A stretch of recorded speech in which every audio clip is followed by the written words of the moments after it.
Apple has just launched the third generation of the iPhone SE. So the real question here is, should you care?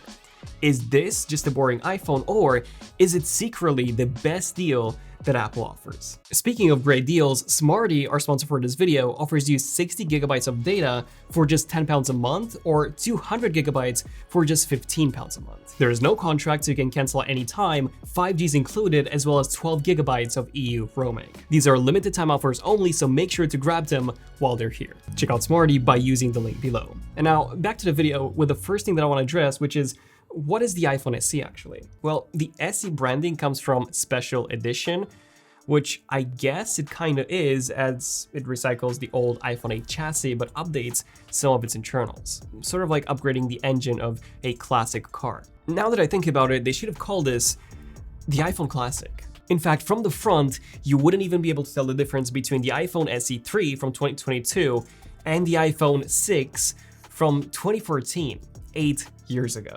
This to me sounds really boring, but maybe, just maybe, there's more to it than meets the eye. So let's see how this 2022 iPhone SE compares to some of the previous models. Compared to the SE2, which launched back in 2020, we get 5 upgrades. 1, a faster chip with the A15, which gives you about 1.2 times faster GPU. 2, you get 5G instead of 4G. 3, you get an upgraded camera, mostly thanks to the A15's enhanced image processing, plus the ability to switch between photo styles. 4, a longer lasting battery that now gives you 2 extra hours of video playback.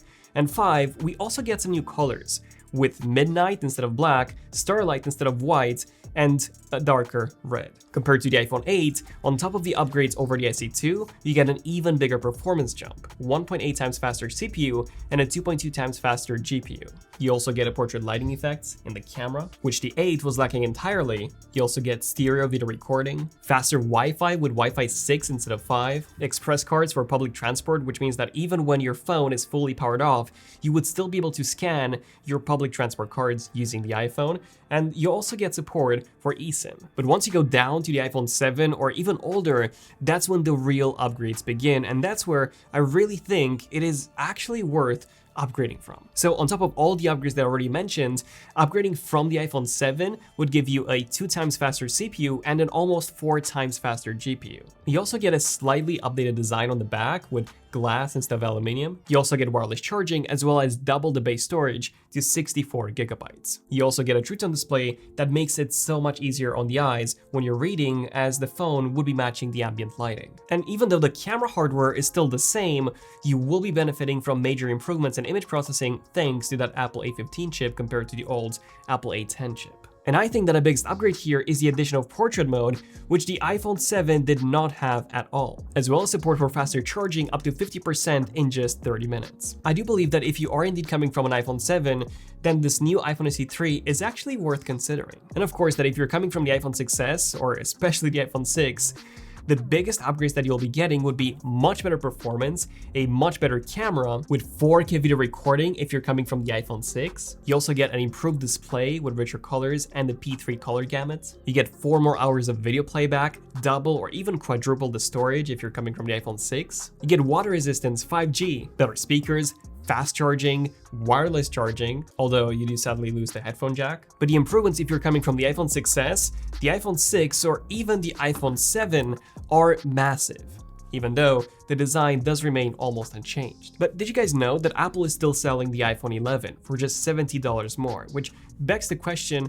should you consider the iPhone 11 then? And I honestly think that you should. There are 3 main downsides, which are the slightly slower Apple A13 chip compared to the A15, the lack of 5G, and the fact that the display is much bigger at 6.1 inches, which does make it more difficult to use with one hand. But to be honest, if you don't really care about the size, I don't think the slower CPU and lack of 5G are that big of a deal, considering what you're actually getting, which is a fresh new design, one that also comes in a variety of colors, 2 more hours of video playback, Face ID, an improved water resistance up to 2 meters of depth instead of 1, an ultra-wide angle module which is super useful to have and so fun to use, Animoji and Memoji, and improved speakers with Dolby Atmos support. You're getting so much more for just $70 extra. And like I said, as long as having a large display is not an issue for you, I do believe that you should go for the iPhone 11 instead. But okay, let's just say that all you care about is having a small form factor iPhone, and you don't really care about maybe spending a bit more for that.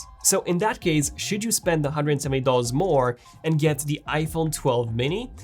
Well, I think you should, absolutely, because aside from the Apple A14 chip instead of the A15, everything is a major upgrade. The display is OLED with a much higher resolution and significantly richer colors. The camera is miles better thanks to more advanced image processing, and you also get an ultra-wide angle lens. You also get Face ID instead of Touch ID. You also get a more durable glass on both the front and the back, 6 meters of water resistance compared to just 1. You also get MagSafe support. You also have the ability to watch HDR videos with a maximum brightness of 1200 nits. You also get night mode for photos, which the iPhone SE 3 is rarely lacking entirely. You also get a much better front-facing camera with the ability to record 4K 60 video as opposed to 1080p 30. And the best part is that the iPhone 12 mini is even smaller than the iPhone SE, while offering you a considerably larger display. And of course, that if you're willing to spend $100 on top of the iPhone 12 mini, the iPhone 13 mini will be offering you 2 extra hours of video playback, double the storage,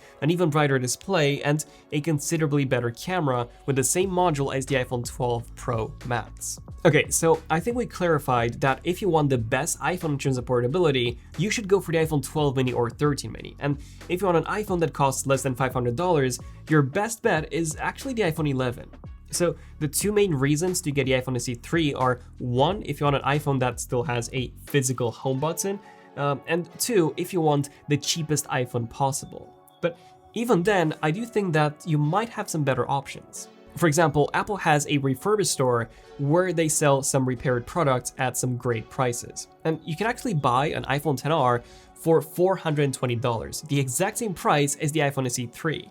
Which, even though I wouldn't really recommend over the iPhone 11 as it lacks on the camera and performance side, but I still think that you should definitely get it over the iPhone SE 3. Or you could also get an iPhone 8 Plus for $400. You are getting a much weaker processor, but if you want a larger display and double the storage, then this would be a great choice as well. Or you could simply go on eBay and get the iPhone SE 2 for just over $200. My point here is that if you really want a new iPhone for as cheap as it goes, it's probably a good idea to just get one of the older models, as in the case of the iPhone 11 or the iPhone XR, you also get way more features and an overall better device for about the same price. Overall, the iPhone SE 3 is a good product, but one that I do think is heavily overpriced. At $20 more than last year, you are definitely not getting the best value for your money, especially with such an overused design. And there are many other alternatives to it, especially on the Android side. However, I do think that the strongest reason to actually get the SE 3 over even some of the better options is for that Apple A15 chip. You see, the iPhone 6s, which came out in 2015, so 7 years ago, is still running on Apple's latest iOS version.